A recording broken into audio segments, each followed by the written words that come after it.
a young boy traveled to the countryside to spend a few days with his grandparents in their quiet rural home. One late afternoon, as he stood by the window admiring the peaceful scenery, something unusual caught his attention.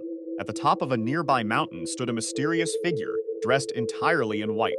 The figure slowly raised its hand and began waving at him, as if greeting him from afar. Curious and unaware of any danger, the boy smiled and gently waved back. The moment he did, the figure suddenly stopped. For a brief second, everything was silent. Then, without warning, the figure began sprinting down the mountain toward the house at an impossible speed. Terrified, the boy froze in place. Just then, his grandfather happened to walk past the room and saw what was happening. His face instantly turned pale. Without hesitation, he rushed to the window and slammed it shut, locking it tightly. "What have you done?"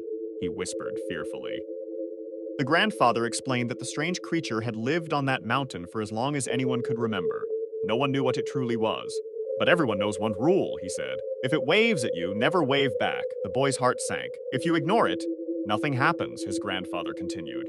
"But if you wave back, it will try to find a way into your home." As night fell, the boy and his grandparents locked every door and window in the house. The atmosphere grew tense and silent. Then, bang! A loud knock echoed from the front door. Bang, bang, bang! The knocking became more aggressive, shaking the entire house. No one dared to answer. The family sat in complete silence, listening as the relentless pounding continued. Suddenly, all the lights in the house went out. Darkness swallowed every room. For a few terrifying seconds, there was nothing but silence. Then a chilling scream erupted from outside the house.